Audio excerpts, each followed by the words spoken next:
basta. Okay, so bumili tayo ng portable na router. Unang tanong is, kailangan mo ba to? Kailangan nyo ba to? Magagamit mo nyo? Ano yun? Simula pa lang ako. Yes. Ang problema ng mga pegs? Ang problema ng baby na yan? So, anyway, nabili na rin to sa Amazon. Pero originally, nagtanong ako sa seller sa Shopee. Feeling ko same shop lang siya. Shopee and then Lazada. And then pumunta nga tayo sa Amazon. Kasi sa Amazon, parang converted rate nasa naglalaro ng 4,350. Parang ganun. Sabi naman 4,400. Kasi may mga plus minus pa dahil yun sa conversion. Depende kung kailan mo mabibili, kung mas mataas yung dollars, palitan, gano'n and all. And then yung sa Shopee, kasi sa Shopee, originally, pero ngayon alam ko na binaba na nila ng 4,400 na rin. Kasi ang presyo nun is 4,800, naging 4,700, pero walang vouchers. Kahit available yung voucher, pag bibili ako ng iba. But, well, anyway, to cut the long story short, mas mura siya sa Amazon nung binili ko. Pero pag after nitong dumating, nag-check ulit ako, parang 4,400 na lang yung presyo niya. So, okay na bumili sa Shopee ngayon. Anyway, so open na natin to. Yun nga, ang storya kasi nito, yes mga pegs. Ang storya kasi nito is, may lakad kami nung nakaraan. Okay naman yung internet nila, mabilis naman.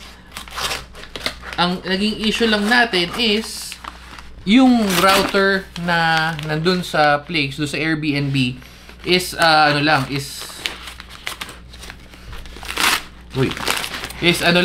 dito, gumagana lang sa 3 device.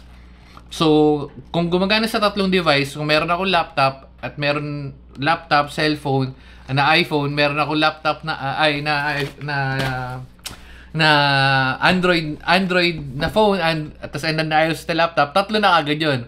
Kasi back pa. Okay lang yun kung isa ka lang. Paano kung marami kayo? So sabihin na natin medyo malaki-laki pamilya nyo. Ikaw, yung nanay mo, tatay mo, yung pamangkin mo, pagkamag-anak mo. So ang nangyari is limited yung nagiging limited yung connection. Kaya tayo bumili nito una para ma-eliminate na yung problema na yun. Pangalawa, itong portable na router na to, meron siyang VPN, may VPN functionality na siya. Pero yung VPN na functionality na yun, siguro separate video na lang kasi una kailangan mo ng medyo may setup doon, kailangan ng static and all. Tapos, meron na rin siyang extender. Extender, pwede mo siyang gamiting router. Extender, pwede mo siyang gamiting access point lang. Anyway, so, ito na nga. Which is, ito yung GL-MT3000 Beryl AX. Pero GL-iNet talaga. Ayun, ito pala. GL-iNet AX3000 Wi-Fi 6 router. Bakit ito ang binili natin? Hindi yung TP-Link, hindi yung D-Link, hindi yung kung ano man. Based dun sa comparison ko, sa price point na to, parang ito yung pinakasulit, pinakamarami rin na functions. Ito yung sinesearch ko nung mga panahon na bibili ako. So, baka ngayon, kung pinapanood mo to, depende kung kailan mo pinapanood, baka may mas maganda na, pero going back, ito yung nakita kong pinakasulit sa price point na yun, na 4,400. So, anyway, so ito yung box niya, simple lang naman. Open na natin. Saka isa pa maganda sa mga ganito, lalo na kung bumabiyahe-biyahe kayo, napakadali kasi unang gagawin mo na lang is instead na kailangan mong i-connect lahat ng devices mo dun sa Wi-Fi na yon, for security reasons, ang mangyayari is bibitbitin mo to, yung laptop, itong device na to, yun na lang yung ko-connect dun sa router or kung saan man, sa hotel man or sa Airbnb man or kung saan ka na-connect. Parang ito na yung mag-filter nun. Okay. Ay, wait lang. Meron pa pala kasama. Which is ito. Ay, hindi. Alay, naka-USD pa eh. USD pa yung presyo. Pero yun. Sold by GL Technology. So, same shop siya. Same shop siya. Pero, nabili natin sa Amazon. Pero, yun. At saka may issue pala to. May nabasa na ako sa mga Reddit, sa ibang platforms, Google and all. Parang sinasabi nila, wala daw masyadong tech support yung ganito. Like, yun nga, pag nasa hotel siya, nagko-connect siya, parang hindi siya nagkaka-issue siya mag-connect, lumalabas parang connected pero walang internet. Understandable naman yun, magkaka-issue talagang tayong ganun.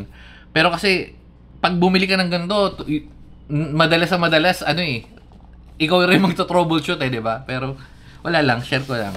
Anyway, so yan. Okay, so register your purchase. Let's get started. Manual. Okay. Oh, wow. Okay. Lipat tayo sa laptop or sa PC na lang siguro pagkatapos nito para ma-check natin. And then ito na yung device. Uy, magaang naman siya. Hindi siya magdadagdag ng bigat sa laptop, sa bag ko. Ano to? Oh, okay. So, may saksakan. Meron siyang meron na siyang LAN cable. Uy, ba't ang dami nito? So ikaw mamimili kung anong klaseng saksakan. Pwede kasi sa Europe, pwede yung sa mga Korea, yung sa UK and then yung typical US plug.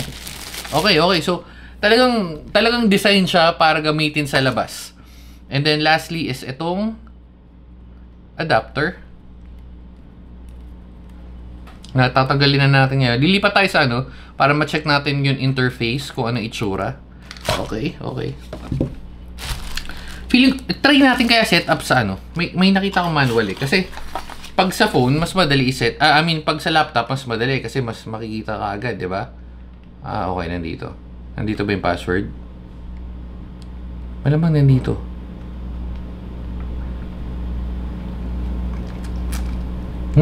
Okay. Hindi, sige, sa phone natin set up para makita, para mas madaliin yung makita. Although magiging, okay. Oh, compact lang, men. Okay, may cute na antenna ba siya? Ito yung isang maganda kong nakita based dun sa mga pinag-check ko. Ito yung pinakasulit, 2.5 1. Although hindi mo naman talaga kailangan, pero kumaga future proof mo na yung sarili mo. And then LAN, and then USB. Tapos yung charging niya is USB-C na. Tapos meron na rin ito. Hindi ko sure kung umiinit yung mga ganito. Pero kasi yung sa MikroTik natin na yung pinakauna nating MikroTik, yung half, wala na, nabigay ko na yun Hindi naman umiinit ng onte pero hindi yung sobra. Pero ito kasi maganda, mukhang naman maganda yung ventilation niya pero sige, let's set up natin, on natin. Okay, gamitin na natin itong US plug. Tapos balik na natin 'yan.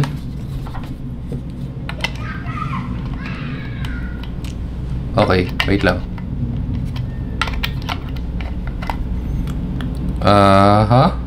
Hindi ko maseta. Hindi ko ma-connect. Okay, ayun.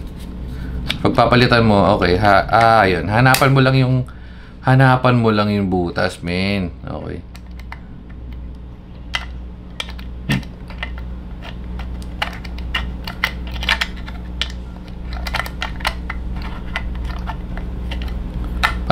Paano yung pinakatutok para madali? Hindi, ito pinakamadali. Basta, ma-figure out nyo na yan. Madali naman tong part na to. So, saksak natin. Gagana naman to malamang kahit yung Type-C lang. At saka maganda sa kanya, dahil sa Type-C siya, yung power bank mo na ginagamit ngayon, malamang gagana yun dito. Pero syempre, on na natin yan. Wala bang on-off? Wala. So, power agad siya. Makikita naman natin na lalabas yan. Tapos, dahil phone nga yung gagamitin natin, may password ba to? Hindi, i-check ko lang sana kung ilan yung power consumption niya para sa power bank. Pero kasi wala nakalagay. Okay. So, yung warranty niya, we provide 1-year limited warranty for routers and 3-month limited warranty for accessories. Okay. So, highly recommended using. So, disregard yung muna sabi kong pwede yung power bank. Pwede yun, pero use at your own risk. Pero kasi kadalasan naman power bank 5 volts yan eh. Pero anyway. So any damage to the router not caused by the instructions render. Okay. Basic na naman to. Tapos yung password na lang wala. Okay.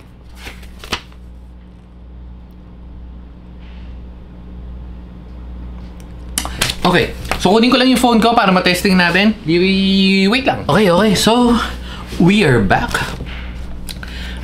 Scan natin base dito sa sinasabi niya. Gana ba? Okay. Okay. So yan, pag na-scan natin, yan lalabas yan. Ayun o, yan join. Sige, join natin.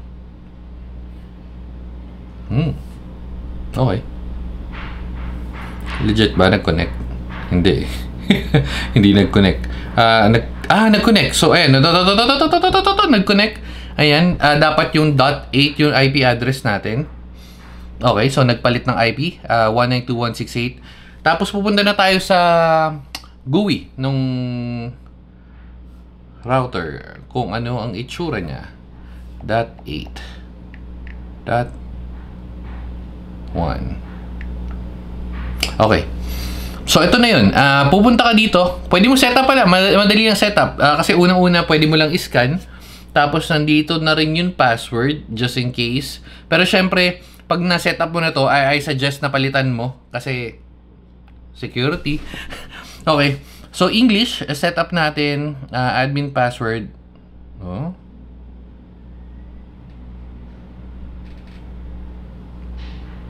Hindi, papalitan natin. 1, 2, 3, 4 na lang. Dahil, again, papalitan naman natin yung 1, 2, 3, 4, 5, 6, 7, 8. Ayaw niya, syempre. A, B, C. Kwe na lang. Kwe. 1, 2, 3, 4. Yes. Ayaw. Quer.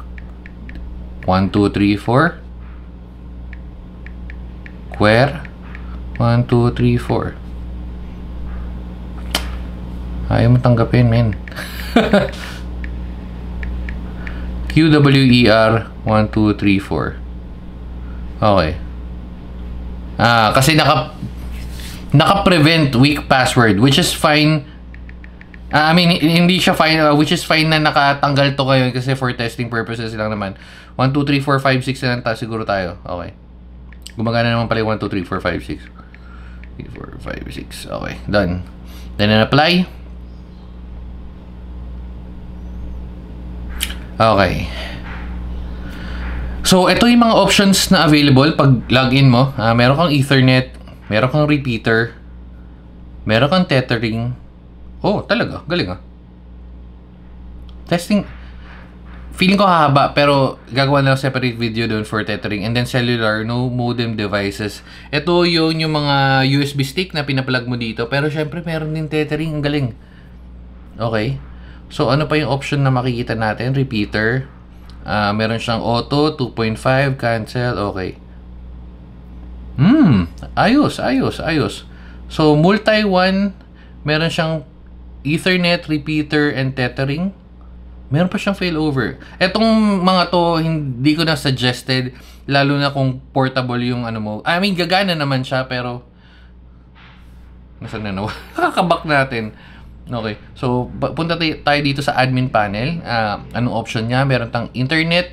Meron siyang wireless. Meron siyang guest wifi.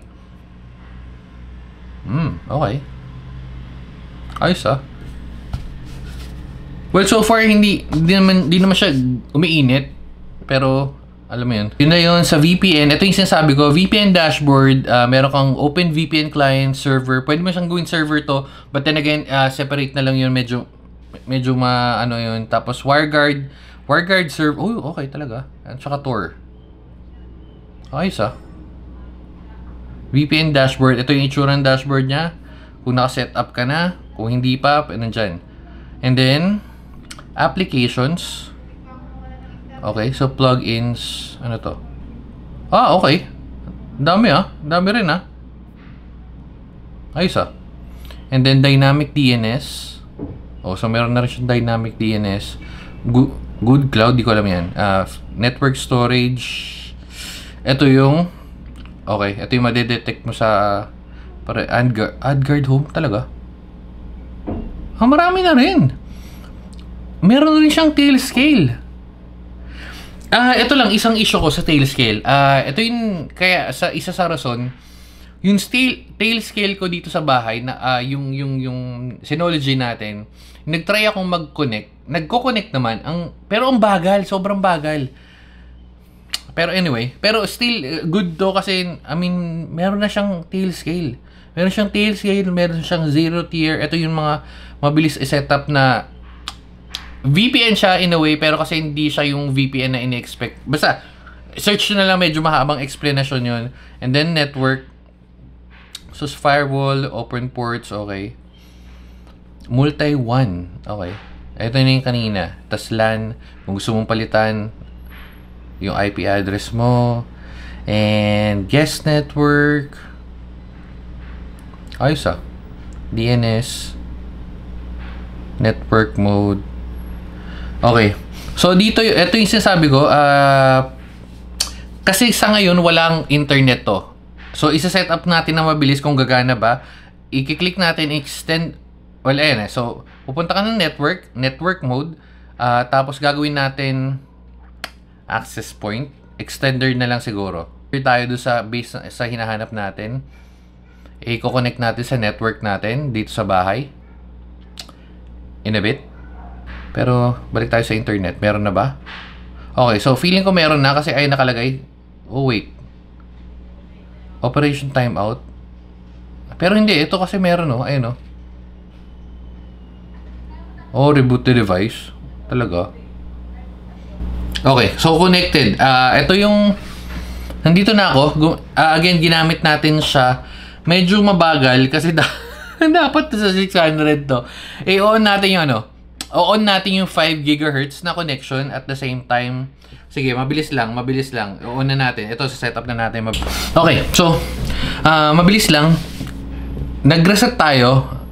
Yan. Lumalabas na may speed, may internet tayo. Connected rin. Pero kaya hindi tayo, hindi nagko-connect sa GUI kasi yung IP address natin is yung IP address na nitong sa bahay. Which is ito, papakita. Well, hindi ko na papakita, pero yun nga. Isa-set up ko muna ulit. Pero kasi, hindi, tatry natin nga. Wait lang. Feeling ko parehas ang password. Ito na lang pala, switch ako sa 5 gig. Nakita ko 5 gig. Try natin, password. Okay, connecting. Oh, wow, connected.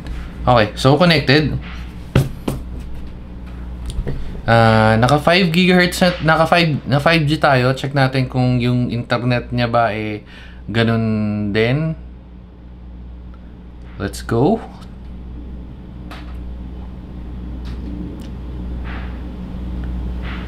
Medyo mabagal pa rin siya compared dun sa usual na nakukuha natin, 250. Isa pa sigurong speed test.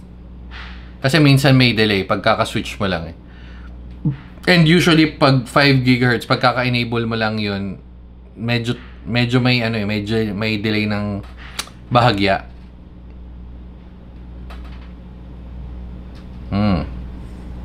Isa pa. 200, malaking difference Kasi pag sa bahay yung rekta, tulad nga nasabi ko, switch tayo sa Steve and Peggy. X natin yan.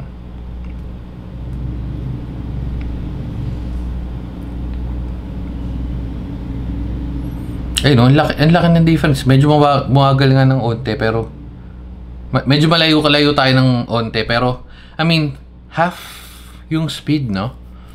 Siguro ayun pala, yun. Pumapalo na kanina. Nasa 600 something. Kaka-switch lang kasi. Pag nag-switch, yun napansin ko, medyo tumatagal. Pero, dapat nasa 600 plus to. So, switch ulit tayo. Balik tayo dun sa 5 GHz. Tingnan natin kung may nagbago.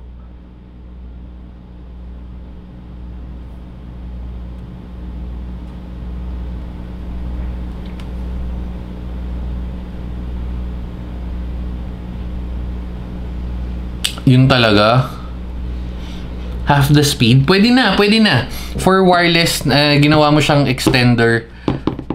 I mean, okay lang. So, dito na siguro. Pero ang last, paano natin siya mare-reset? Kasi isa-reset ko nga, tulad nga na sabi ko. So, ayan. Ito pala. Mode. Wait. Ano tong mode na to?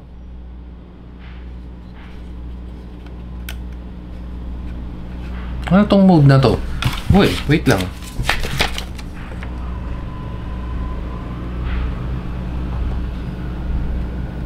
Toggle. Hindi ko alam saan yung toggle. Walang information masyado eh. Toggle lang nakalagay eh.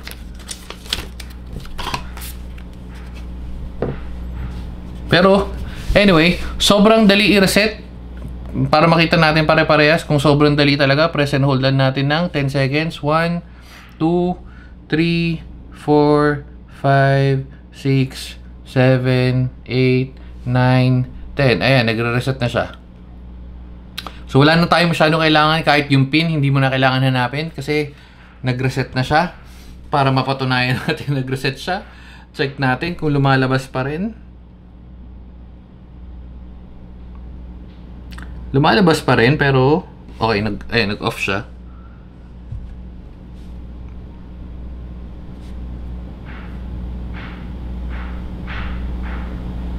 Okay. So, nag-reset nga. Ayun na. Nag-on. So, wait lang natin. Confirm lang natin na nag-reset. Tapos, tatapusin na natin yung video. Feeling ko mga nasa 30 minutes na to. Well, sa video na kinat-cut na natin yun. Pero baka mga 20 minutes yan. Okay. So, feeling ko nag-load na. Ko-connect ba? Ayaw. So, ayan. Nag-reset na siya kasi una hindi nagko-connect. So, ang una natin gagawin, ifo-forget natin to. Forget. Isa pa to. Forget din natin. And then, gagawin din natin ginawa natin kanina, which is, eto, scan natin to. Yan, no? Join. Ganun lang kasimple. Nag-join tayo ng network. Okay, so connected. And then, pupunta tayo sa website. At ayaw mag-load. Charan! Okay. Daling setup. So, ito na yung setup po na yung sa akin mismo. Pero, again, if may kailangan ko yung baguhin or what, sobrang daling reset. As in, ayan, ganun lang kasimple. Anyway, so dito na natin tatapusin, which is, ito yung GL-iNet. Magagamit mo ba? Yes. Ang daling bitbitin. Compact, portable. Very easy to use. Bye na guys. Babu. Okay. So, pakita ko lang sa inyo. Yan, nag-testing tayo. Connected to dun sa bago nating router. Router natin, ayun, GL. And then, pag nag-speed test tayo, babam. Tet. Yan, ayun, solid. Pero, hardware yan. So, mas maganda talaga pag hardware yung connection. Share ko lang.